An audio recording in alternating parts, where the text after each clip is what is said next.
Como vimos la clase anterior acerca de las tierras del Tahuantinsuyo, estas estaban destinadas en tres partes. Como podemos observar en la imagen, era destinada al dios Sol. Las demás que estaban reservadas para producir alimentos y ofrendar a los dioses, y también el sustento a los sacerdotes encargados del culto. Las tierras del Inca proporcionaban alimentos al Inca, a su familia y a la nobleza, a los funcionarios, a los sirvientes, a los ejércitos en campaña y a los pueblos que por alguna razón perdían sus cosechas. Esta era la tierra del Inca o del Zapa Inca, o también conocida con el nombre de Zapa Inca o Estado. Las tierras del pueblo eran de mayor extensión y estaban destinadas a los aylus. Nos recordamos que el ayllus es del derecho tanto territorial como social, y para ello anualmente se repartían las tierras, tanto entre los hombres como las mujeres. Como podemos observar, no existía discriminación para la mujer, también formaba parte de la repartición de tierras, pero aquí había una diferenciación en que cada varón tenía que estar casado y recibía un topo. ¿En qué consistía este topo? Este topo significaba el 0.27 hectáreas, es decir, 2.700 metros cuadrados, por cada hijo que tenía, pero si es que era varón. Y en el caso de que sea mujer, tenían derecho a medio topo, es decir, a 2.335 metros cuadrados. En primera instancia vamos a hacer las rutinas del pensamiento. En base de la imagen. ¿Qué ves en la imagen? Veo. ¿Qué veo? ¿Qué piensas que significa esta imagen? Pienso. ¿Qué te preguntas sobre esta imagen? Me pregunto. Contestas y luego terminamos de realizar en base del video. En base de la imagen vas a realizar las rutinas del pensamiento. ¿Qué ves en la imagen? En veo. ¿Qué piensas que significa esta imagen? En pienso. ¿Qué te preguntas sobre esta imagen? En me pregunto. Luego de que contestes, continuamos con la siguiente actividad. Para empezar con los tipos de puentes, debemos primeramente saber qué es un puente. Un puente es la construcción que se levanta sobre una depresión de terreno, sea este un río, un canal o una fosa. También puede ser una quebrada en otro sitio para comunicar al otro lado. Es decir, que existe una comunicación entre estos dos sitios en donde no hay la debida vialidad.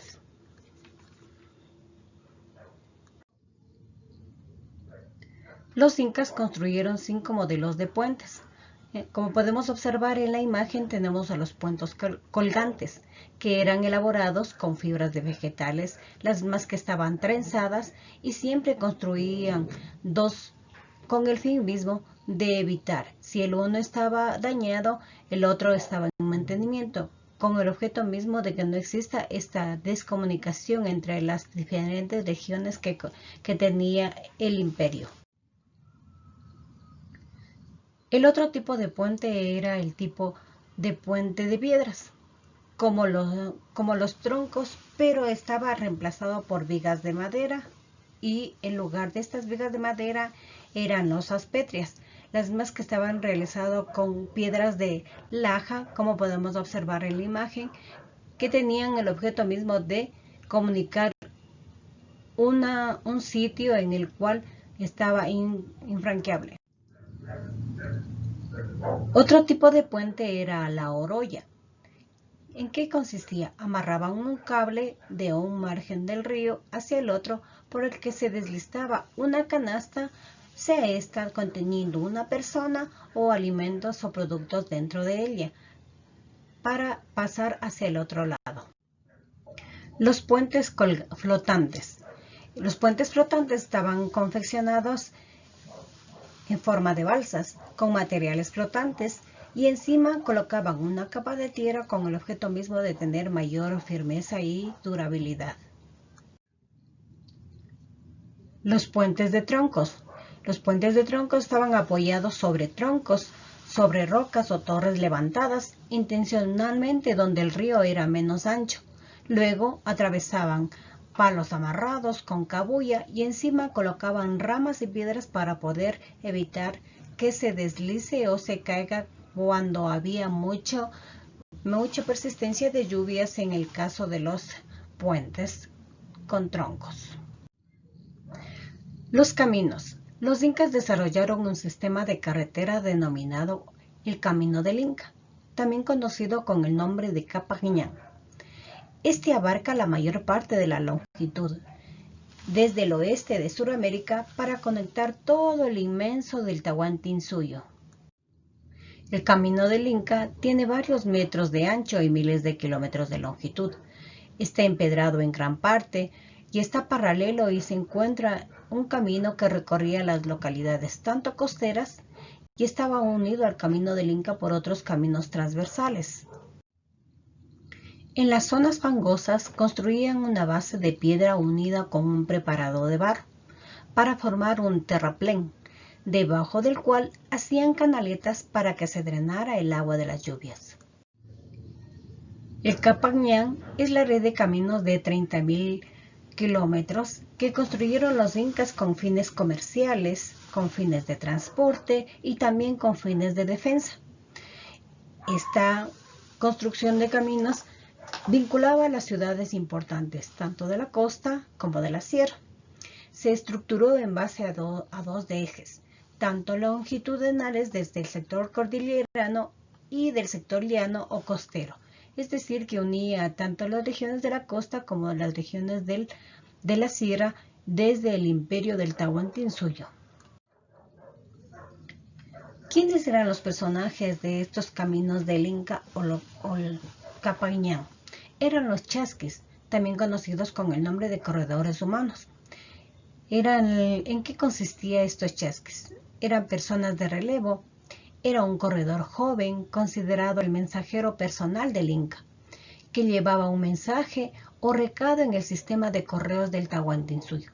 Recorría por toda la red de los caminos del Inca, a través de velocidades, y utilizaba un sistema de postos.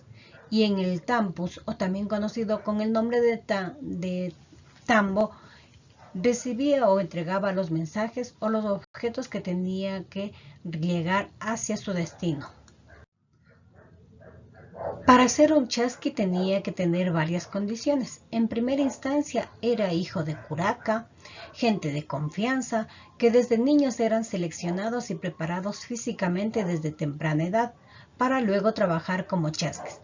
Para esto debían tener las cualidades especiales, más allá de la habilidad de correr muy rápido, tenían que tener un físico muy atlético, los pulmones particularmente buenos, las piernas tenían que ser fuertes, los dedos de los pies eran ligeramente abiertos para sujetarse en las superficies irregulares. Debían saber todos los caminos, los atajos y ser buenos nadadores, pues de ellos dependía la comunicación del imperio inca. Tenían que soportar el frío, la sed, la fatiga y para contrarrestar la fatiga masticaban las hojas de coco, pues ellos fueron uno de los pocos en los cuales se les permitía masticar esta hoja sagrada. Los chasquis recorrían alrededor de 2.4 kilómetros por hora en un tramo correspondiente entre un tambo y otro tambo. Es decir, entre un tambo y otro tambo tenían la relación o el relevo. Al llegar al nuevo tambo, el chasqui entregaba su mensaje al otro chasqui, el cual corría al siguiente tambo. A través de este sistema de relevo, los chasquis podían cubrir enormes distancias en un tiempo relativamente corto. Un mensaje podía recorrer hasta 320 kilómetros en un solo día aproximadamente.